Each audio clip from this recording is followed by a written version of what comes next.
The gin boom trying to change India, one distillery at a time. The room was small, no bigger than a garage, buried in the hills of India's lush and liberal state of Goa, and Siddharth Girimon was busy crafting gin. On a ping-pong table shoved against the wall, a mound of green cardamom shells from western India had been hand-peeled like pistachios. A glass kit for flavor experiments sat on a shelf, and on the other side of the distillery, the day's run dripped from a copper still into a steel canister. Clear and fragrant, it was on its way to becoming another 70 cases of what Mr. Girimon and his boss hoped would tell a new kind of story about India steeped in history, but also showing off the creativity of a young, more modern generation.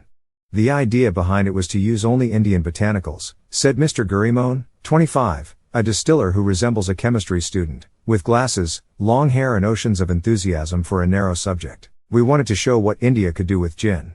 From Japan to Kenya, the world is already awash in craft spirits movements, but the blossoming of gin in Goa offers more than a nod to shifting market tastes. The local concoctions are challenging India's conservative attitude toward alcohol, along with the country's often stultifying bureaucracy, while prompting weightier questions: can national pride be drawn from a bottle? Can innovation in spirits change how India thinks of itself and how the world sees India? Mr. Girimon's company, Now Spirits, is one of dozens that have suddenly emerged. The gin on tap during a recent visit was premium stuff called hapusa, the Sanskrit word for juniper. Those little berries have been the key ingredient in gin since it was first made in 16th century Holland, when it carried the name Genever. Many gin connoisseurs insist that the best juniper comes from Macedonia. Hapusa argues otherwise, relying on larger juniper berries foraged from the Himalayas along with other native ingredients, including turmeric, raw mango and ginger. When Now Spirits first produced a small batch gin from Goa in 2017, partnering with a local bottler to get a state permit, no one seemed to have made the connection between India, the cradle of the spice trade for centuries, and gin, which is really just a blank canvas of alcohol with herbs and other plants used to brighten the portrait. Only a few years later, Goan gin has become a bountiful and colorful bouquet. Pumori gin, named after Mount Pumori, a few miles west of Mount Everest, also uses Himalayan juniper, along with other local botanicals. Gin Gigi relies on Indian juniper, adding a Goan specialty, cashew nuts, while Matinee gin includes Goan peppercorn. Samsara and Gin also use native Indian ingredients, including a touch of hemp. All of this gin growth has arrived in a country that has never really had a strong culture of alcohol. India is often called the home of the gin and tonic, but that was a British thing.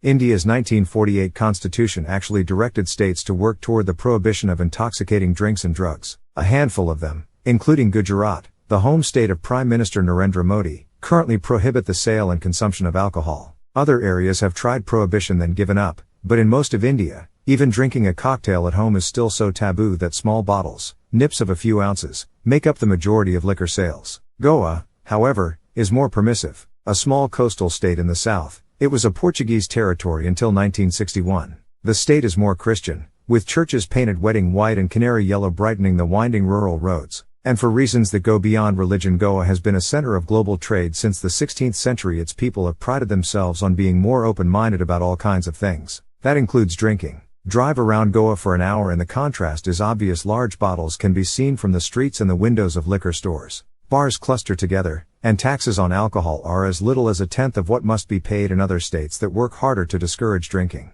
Goans are just different, said Hansel Vaz, whose family owns the leading liquor distribution company in Goa, and who is himself a distiller of Feni, a local liquor made from cashew flowers or coconut, with every fiber of our being. His own liquor store, near Margao, features a wide floor-to-ceiling shelf with about 60 brands of gin, nearly half of them local. Among those, many can be bought only in Goa because other states have been hesitant to give distillers licenses for sales. In North Goa, Khalil Bakuali and his wife, Devika Bhagat, are hoping they can change that by lobbying officials for a loosening of the regulatory shackles. On a tour of the adventurous spirits distillery, where they make Tamra's gin and recently opened a chic visitor center for tastings, Mr. Bakuali argued that Indian gin should be clearly defined and separated from the Indian-made foreign liquor category of the law. The best way to make it happen, he added, might be for craft gins to succeed overseas. Many of them, including Tamra's, Hapusa and Stranger & Sons, another popular gin, have already started to win international awards. Global markets seem to be welcoming them. Hapusa is now sold in the United States. Tamra's will be available next month in the Maldives and Turkey. Before, Mr. Bakwali notes, it can be bought in Delhi. India loves to export, he said, standing behind the bar in the distillery. Once we export and establish ourselves abroad, we take that case study and we bring it back here.